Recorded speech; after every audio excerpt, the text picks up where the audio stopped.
Hey friends, my name है Jatul and welcome to my YouTube channel.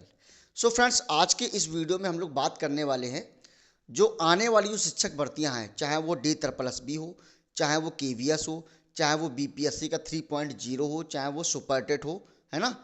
तो इनके बारे में जो शिक्षक भर्तियां जो हैं उनके बारे में हम लोग डिस्कस करेंगे कि ये शिक्षक भर्तियां कब आने वाली हैं, कब नहीं आने वाली हैं। मैं आपको बता दूं कि ये शिक्षक भर्तियां बहुत ही जल्द आने वाली हैं। कुछ शिक्षक भर्तियां ऐसी हैं जो कि जो हमारे लोकसभा का चुनाव उससे पहले हो जाएंगी। कुछ भर्तियां जो है लोकसभा के चुनाव के बाद में होंगी। तो आप लोग इस वीडियो में बने रहिए और पूरी मैं जानकारी आपको दूंगा। और जो भी आप लोग में जो भी लोग इस चैनल में पहली बार विजिट किए हुए हैं तो चैनल को सब्सक्राइब जरूर कर लीजिएगा। आई नो, मैं जानता हूँ कि मेरा वीडियो काफ़ी लेट हो गया है और उसके रीज़न होते हैं, ठीक है ना, क्योंकि इतना समय नहीं मिल पाता है प्रॉपर वीडियो डालने का। सो फ्रेंड्स, चलिए हम लोग अपने वीडियो पे अपने टॉपिक पे बात करते हैं। देखिए, हमारी यहाँ पे 4 शिक्षक भर्तियाँ आने वाली दोस्तों। 4 कौन कौन सी है? एक हमारे D++ की भर्ती, सुपर टेट की भर्ती और KVS की भर्ती, और हमारी ये चौथी जो है वो BPSC 3.0। ये 4 भर्तियाँ हम लोग फोकस किए हुए हैं, ठीक है। तो सबसे पहली इसमें से भर्ती कौन सी आएगी? तो देखिए, सबसे पहली इसमें भर्ती अगर आने की उम्मीद है तो वो है D++ की। क्योंकि दोस्तों देखिए, D++ में हम लोग जानते हैं कि जो TGT और PGT की जो D++ की जो भर्तियां हैं उसका नोटिफिकेशन आ चुका है, ठीक है। और जो D++ की जो नर्सरी की जो टीचर जो नर्सरी क्लासेज जो होती हैं उसके जो टीचर बनने के लिए उसकी वैकेंसी का नोटिफिकेशन आ चुका है, ठीक है। उसके फॉर्म भी फिल किए जा रहे हैं। तो अब बची कौन सी? PRT। तो D++ PRT की वैकेंसी भी जल्द ही जल्द, मतलब ये मान के चलो 1 से 2 महीने में उसका नोटिफिकेशन निकलने वाला है। सो ये चीज़ आप लोग D++ का हो गया। बात करते हैं सुपर टेट की। तो सुपर टेट में दोस्तों देखिए, सुपर टेट का मुझे तो अभी उम्मीद कुछ नहीं लग रही है चुनाव के पहले। सुपर टेट का हमको ऐसा लग रहा है कि जुलाई या अगस्त तक ये जा सकता है। सुपर टेट होने के पहले दोस्तों सबसे पहले जो TGT की जो भर्ती है वो निकलेगी। इसके बाद में फिर हमारा उसको क्या कहते हैं, यूपी टेट, वो हमारा निकलेगा। इसके बाद ही सुपर टेट होगा। तो सुपर टेट को हमको तो ज़्यादा उम्मीद लगती ही नहीं है। मैं आपको लिटरली जो मेरा मन कहता है वो मैं बता रहा हूँ आपको, ठीक है। KVS की बात करते हैं। तो KVS देखिए, KVS का जो भर्ती आने वाली है वो चुनाव के बाद ही में आएगी। और जो BPSC का है, देखिए BPSC में इस समय आप सब जानते हैं वो BPSC जो है वो बिहार सरकार ये वैकेंसी निकालती है। और बिहार की जो इस समय की जो गवर्नमेंट है वो इस समय बिहार में पॉलिटिक्स का बहुत ही ज़्यादा गंदा खेल चल रहा है इस समय, ठीक है ना। तो बिहार में कभी इधर कभी उधर वो चल रहा है, आप सब जानते होंगे, आप उससे सब परिचित होंगे। तो वैकेंसी मुझे ऐसा लगता है कि हो सकता है कि हड़बड़ी में ये लोग वोट बैंकिंग के लिए जल्दी निकाल दें, है ना। और हो सकता है कि चुनाव के बाद में भी निकालें। लेकिन अगर जब तक ये नीतीश कुमार जी इधर बीजेपी की तरफ नहीं आए थे, सॉरी यहाँ पे मैं पॉलिटिक्स की बातें करना नहीं चाहता हूँ लेकिन नाम लेना पड़ेगा, ठीक है। तो जब ये गवर्नमेंट नीतीश जी जब इस तरफ आए, हमारे अभी जो 2-3 दिन, एक कल या परसों की घटना जो हुई है बिहार में, उसके पहले हम लोग क्या देख रहे थे कि वो भर्ती चुनाव के बाद में ही आने वाली थी, मतलब जुलाई या अगस्त तक आने वाली थी, ठीक है ना। लेकिन अब सुर्खियों से मतलब सुर्खियों के मतलब ये जो टीचर्स, जो बिहार के जो टीचर हैं वो अपना अनुमान लगा के ये बता रहे हैं कि ये भर्ती जो है वो मार्च तक हो सकता है कि इसके फॉर्म फिल किए जा सकते हैं, ठीक है ना। तो ये 4 भर्तियां हैं। तो हम लोगों को अभी के लिए फिलहाल किस में फोकस करना है? D++ और बिहार शिक्षक भर्ती जो हमारे BPSC। तो देखिए, D++ की ये तो कंफर्म है कि वैकेंसी आने वाली है, कंफर्म आएगी ही आएगी। लगभग 2400 पद के लिए भर्ती लगभग आने वाली है D++ का। और उसमें होना क्या है? देखिए, D++ के सिलेबस की बात करते हैं तो जो सिलेबस D++ का है लगभग लगभग वही सिलेबस हमारे यूपी सुपर टेट का, हमारा जो है यूपी सुपर टेट, उसका भी वही सिलेबस है। हिंदी 20 नंबर की D++ में हिंदी आती है, इंग्लिश आती है, मैथ आती है, रीजनिंग आती है, और हमारा GS का जो पोर्शन है, करंट अफेयर और GS का पोर्शन जो है वो ये आता है। ये किसमें? ये जनरल पेपर की मैं बात कर रहा हूँ। जो 100 नंबर का हमारा, ये 20-20 नंबर का जनरल पेपर हो गया। बात करते हैं जो 100 नंबर का जो हमारा पेडागॉजिकल वाला जो सेक्शन होता है, जो कि D++ में आता है, तो वो 100 नंबर का होता है। तो जो पेडागॉजी वाला जो सेक्शन होता है वो हम लोगों की सुपर टेट में भी हेल्प करेगा।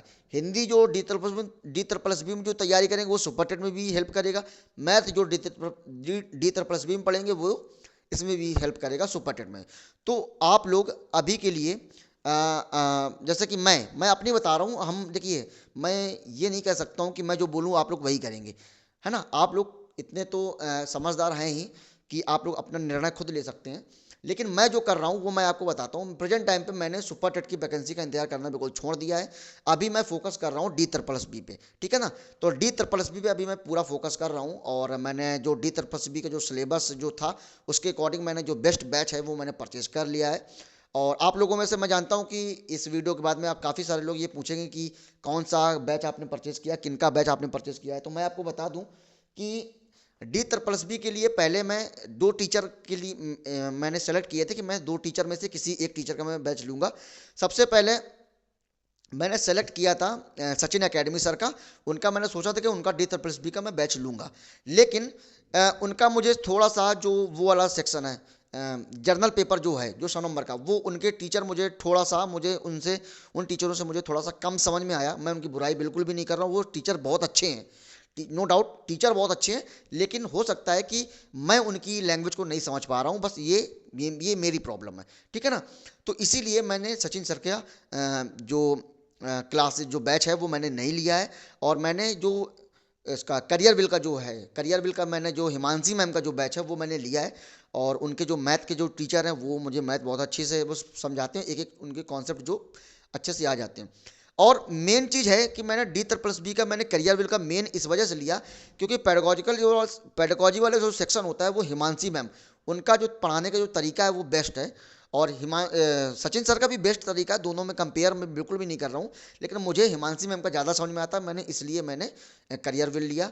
दूसरी चीज़, जो करियर बिल ऐप में जो हमारे रीजनिंग वाली जो सर हैं उनका मुझे एग्जैक्ट नाम नहीं पता है, और तो रीजनिंग मुझे मेरी बहुत ही वीक है, तो रीजनिंग पढ़ने के लिए मैंने वो स्पेशली वो बैच लिया है। और इंग्लिश इंग्लिश भी मेरी वीक थी, तो इंग्लिश भी मैं उनसे पढ़ रहा हूँ। अरुण गौतम सर हैं, उनसे मैं इंग्लिश पढ़ रहा हूँ, बहुत ही अच्छे इंग्लिश पढ़ाते हैं। अभी मैंने लगभग 10 क्लासेस ली हैं और 60 से 70 क्लासेस हैं, वो मैं ख़त्म कर दूंगा 1 से 1.5 महीने में, ठीक है। तो आप लोग अगर डी ट्रिपल बी की तैयारी नहीं कर रहे हैं तो आप लोग पहले नंबर तो आप डी ट्रिपल बी की तैयारी कर सकते हैं। जो लोग डी ट्रिपल बी नहीं करना चाहते हैं तो आप लोग बीपीएससी यानी बिहार जो शिक्षक भर्ती है उसकी भी तैयारी कर सकते हैं। बिहार में भी वही सीन है, हिंदी भी पढ़ना पड़ेगा, इंग्लिश पढ़ना पड़ेगा, जीएस पढ़ना पड़ेगा, मैथ पढ़ना पड़ेगा, रीजनिंग पढ़ना पड़ेगा, और करंट अफेयर। तो करंट अफेयर तो आप लोग अभी से पकड़ के चलिए, करंट अफेयर आज आपको अभी से पढ़ना स्टार्ट कर दीजिए। उसका रीज़न ये होता है कि बाद में आपको पूरा बर्डन, जब एग्जाम पास आता है तो फिर इकट्ठा लेके बैठते हैं आप लोग करंट अफेयर, तो पूरा बर्डन आ जाता है, तो उससे आप ही को दिक्कत होती है। तो आप लोग धीरे धीरे धीरे धीरे करके पढ़ते चलिएगा ना, तो आपकी वो नॉलेज में वो चीज़ें बनी रहेंगी। जैसे जनवरी की जो घटना है, मैं जो करंट अफेयर जो जो क्लासेस मैं लेता हूँ वो मैं कुमार गौरव सर जो है वो उत्कर्ष अकेडमी के, उनसे मैं डेली सुबह 1.5 घंटे क्लासेज होती है वो मैं डेली अटेंड करता हूँ।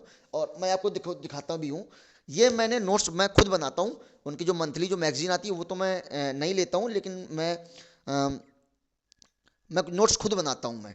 तो ये देखिए, मैं आपको दिखा सकता हूँ कि ये प्रॉपर तरीके से मैंने इसमें नोट्स बनाए हुए हैं। देखिए मैं आपको एक सेकंड, जैसे देखिए ये मैंने यहाँ पे नोट्स बनाए हुए हैं। ये 8 जनवरी का जो क्लास मैंने ली थी वो 8 जनवरी की ये क्लासेस हैं। तो इस तरीके से मैंने, आज मेरी है 31 तारीख, और आज की भी मैंने क्लास पूरी अटेंड कर ली है। और ये मेरी 30 और ये मेरी 31। देखिए मैं आपको दिखा दूं कि ये मेरा आज का 31 तारीख है, ये आज ये 31 तारीख है, तो आज की भी मैंने पूरी विधिवत तरीके से क्लास ली हुई है। तो इससे होता क्या है कि मुझे इस समय प्रेजेंट टाइम पे तो जनवरी के जो करंट अफेयर, जो जनवरी भर के जो करंट अफेयर है वो मैं अच्छे तरीके से मुझे आती है। और कोई भी एग्जाम में इस समय अगर मैं बैठूंगा और जनवरी का अगर करंट अफेयर पूछ जाएगी तो मैं सारे के सारे मैं आंसर सही लगा के आऊँगा, इतना मुझे कॉन्फिडेंस है, ठीक है। तो साथ ही साथ में गौरव सर की एक खासियत है कि वो पुराने जो सवाल जो होते हैं, पुराने जो प्रश्न होते हैं उनको भी बार बार रिवाइज करवाते रहते हैं। तो इस वजह से मैं उनका पढ़ाने का तरीका थोड़ा अलग है, आप सब जानते होंगे, इस वजह से मैं उनका लेता हूँ। करंट अफेयर आप लोग जरूर पढ़ते रहिएगा। हिंदी 1 घंटा डेली दीजिएगा, मैथ आप लोग 1 से 1.5 घंटा डेली दीजिएगा, जिनकी वीक है तो वो लोग 2 घंटा दीजिएगा, ठीक है ना। इंग्लिश को भी आप लोग 1-1 घंटा दीजिएगा। और बात करते हैं जीएस। जीएस एक बहुत बड़ा पोर्शन है दोस्तों, जीएस कोई छोटा मोटा पोर्शन नहीं है। देखिए जीएस में हमारी करंट अफेयर और हमारी जो पेपर है, हमारा जर्नल पेपर है, जो हमारा इतिहास, भूगोल और पॉलिटी है ना, अर्थशास्त्र, ये सब जो टॉपिक हैं, वो स्टैटिक जीके हो गया, तो ये आप लोग डेली उसको 2 घंटा आपको निकालना ही पड़ेगा, क्योंकि अगर आपकी जीएस कमज़ोर है तो आप लोग कहीं ना कहीं आप लोग पीछे रह जाएंगे। तो हर सब्जेक्ट इंपॉर्टेंट है, और जो भी सब्जेक्ट आप D++ में पढ़ेंगे वो आपकी 101% सुपर टेट में वो आपकी हेल्प करने वाली है। ठीक है, तो कभी देखिए होता क्या है, मैं आपको बताऊं कि जब वैकेंसी पास में होती है तो पढ़ने में थोड़ा मन लगता है, और इस समय जो D++ की जो वैकेंसी है वो पास में है, तो आप लोग अगर उसकी तैयारी करोगे तो आपका मन भी लगेगा। जब मन लगेगा तो आप लोग पढ़ाई मन से एकदम पढ़ाई करेंगे रेगुलर तरीके से, और जब वो पेपर हो जाएगा उसके लगभग थोड़े दिन बाद में आपका सुपर टेट भी होने की संभावना है, तो वही चीज़ आपको सुपर टेट में हेल्प आपकी करेगी। सो फ्रेंड्स, मेरा मकसद बस यही था बताने का। और केवीएस की बात करते हैं, तो केवीएस के मैं आपको बताइए, तो उसके लिए अभी थोड़ा सा मुझे ऐसा लगता है कि समय लगेगा, और ये चुनाव के बाद ही में वैकेंसीज की आने आएगी जहाँ तक केवीएस की। तो ये सब चीज़ें थी दोस्तों, तो उम्मीद करता हूँ कि आपको समझ में आ गया होगा। तो आने वाली जो दो भर्तियाँ हैं जो कि बहुत ही जल्द आने वाली है, वो है D++ PIT और BPSC 3.0। तो आप लोग इसकी तैयारी कर सकते हैं, ठीक है ना। और मैं तो देखिए D++ की तैयारी कर रहा हूँ, मैं बीपीएससी की तैयारी बिल्कुल भी नहीं करूँगा, क्योंकि जो पहला एग्ज़ाम जो बीपीएससी का हुआ था उसको मैंने दिया था, और मेरे उसमें 62 नंबर बन रहे थे, और मेरे 6 से 7 नंबर मेरे कम थे, तो मेरा उसमें लिस्ट में नाम नहीं आया था, और मेरे 62 नंबर बन रहे थे। तो हमने सोचा था कि जब 62 नंबर बने थे तो मुझे ऐसा बहुत खुशी हो रही थी कि मुझे ऐसा लगता था कि जैसा कि खबर चर्चा चल रही थी यूट्यूब में तमाम चैनलों में कि 50 जाएगी मेरिट, कोई कह रहा था 55 जाएगी, कोई कह रहा था 60 जाएगी, ज़्यादा से ज़्यादा 60 या 65 के बीच ही में रहेंगे। तो हम थोड़ा सा खुश थे कि हो सकता है मेरा लिस्ट में नाम आ जाएगा, लेकिन नहीं आया। कोई बात नहीं, मेहनत करेंगे, दोबारा फिर करेंगे, रिस्टार्ट फिर से करेंगे। आप लोगों ने देखी होगी वो मूवी, ठीक है ना। तो हम फिर से इसको रिस्टार्ट करेंगे, बार बार करेंगे, जब तक सिलेक्शन नहीं हो जाएगा तब तक उसको रिस्टार्ट करते ही रहेंगे। तो आप लोग लग जाइए और अच्छे से मेहनत करिए, और जो भी और जो भी डाउट हो आप लोग ज़रूर हमसे पूछिएगा, जो भी जिस भी क्या नाम है कि जो भी हमसे प्रश्न आप लोग करिएगा कमेंट बॉक्स में ज़रूर लिखिएगा। सो फ्रेंड्स, चलिए आज के लिए इतना ही, और मिलते हैं कल के अगली वीडियो में। लेकिन हाँ, आप लोग प्लीज़ आप लोग इस चैनल को सब्सक्राइब कर दीजिए, ताकि मुझे मोटिवेशन मिलता है जब आप लोग सब्सक्राइब करते हैं, वीडियो को लाइक करते हैं, अपने दोस्तों के पास में शेयर करते हैं जो भी टीचिंग परीक्षा की तैयारी कर रहे हैं, तो मेरा मोटिवेशन बढ़ता है, तो वीडियो बनाने में मज़ा भी आता है। सो आप लोगों की सपोर्ट की बहुत ज़रूरत है, तो आप लोग ऐसे ही सपोर्ट करते रहिए। चलिए दोस्तों, थैंक यू सो मच, और आज के लिए इतना ही, और मिलते हैं कल के अगले वीडियो में। तब तक के लिए नमस्कार, जय हिंद, वंदे मातरम।